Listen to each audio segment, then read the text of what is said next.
much revenue are miners actually losing? Well, they're not losing the block reward at all, okay? And the block reward, again, is fairly significant. Historically, transaction fees per block were less than the block reward. There's now been some stretches. There's been some the occasional month recently where transaction fee revenue was actually slightly more than the block reward revenue, so it's getting closer to sort of the 50-50 split. But still, miners are going to keep that, let's call it 50% of the revenue in the block reward. And then within the other 50% they're getting from transaction fees, the expectation is that for the casual user who's not doing any shenanigans, manipulating, markets and, market makers and whatnot, the miner will lose those transaction fees, sort of the marginal transaction, because all of that's going to just sort of go into the base fee. But for these sort of special transactions that are generating MEV, they will probably still be using fairly high tips to ensure that they're included kind of, for example, at the beginning of the block or specific positions in the block. So overall, miners won't lose the block reward. They probably won't lose the revenue they're getting from MEV-related transactions, or at least not that much of it.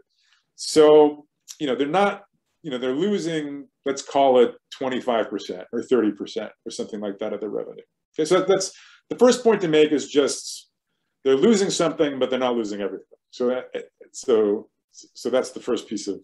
Can I just ask a related question here, which is that, so the relationship between mining revenue and, let's say, security, let's say my ability to, double spend on the blockchain, that's going to be a nonlinear relationship, right? Like if we think about, for example, Ether prices 2 years ago, and the revenues miners had then, because Ether prices were so much lower, I'm guessing even though the base fee is being burnt now, they're probably making much more now than they were maybe 2 years ago, and you wouldn't think of Ethereum as being particularly insecure 2 years ago, would you?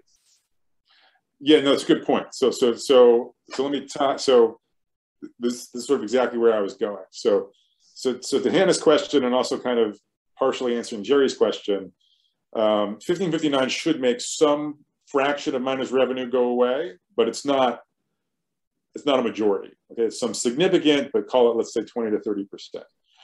Now, the rest of your question says, won't it affect miners' participation and thus security? And this also starts touching on CMAC's question. CMAC's done some really important work on exactly this topic.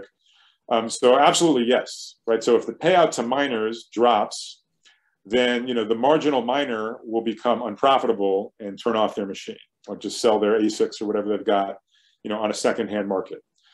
So absolutely. So the security, by security I mean roughly like the current economic investments going into trying to mine Ethereum blocks, right? So think kind of like electricity costs plus like depreciation of hardware that you're using to do the mining.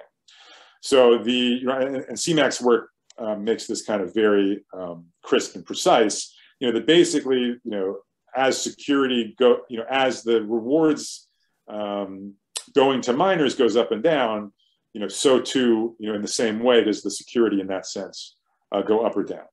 So Hannah, in other words, I agree with you that you would expect security in that notion, in that definition, to go down by some percentage, let's say 25%. So my understanding is that the broad belief in the Ethereum community at the time this mechanism was being proposed and discussed was that the block reward alone, so the 2 ETH per block, was already sufficient for what the community believed was an adequate level of security. And that really anything going to the miners beyond the basic block reward, again, you can find people who disagree with this, but from talking to a bunch of people, this is the majority opinion I got. That basically any payment to miners above and beyond the block reward is simply overpaying for security. And that sort of reducing that overpayment would be beneficial to the network.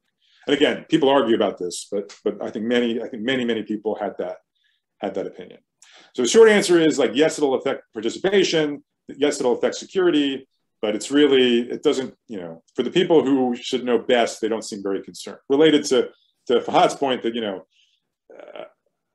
it's a little tricky because it's sort of like, you kind of want the security to scale, I would say, like with the value of the blockchain is the one thing that's a little weird. So you could look back 2 years ago and say, oh, they were making much less.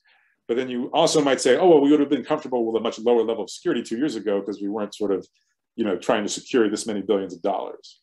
So it's a little tricky, but anyways, so that's one does expect you know, all else being equal, total hash rate to be less, but also that it's, you know, hopefully still plenty high enough that something like a 51% attack would be sort of prohibitive for anything, for anybody other than like really big nation states.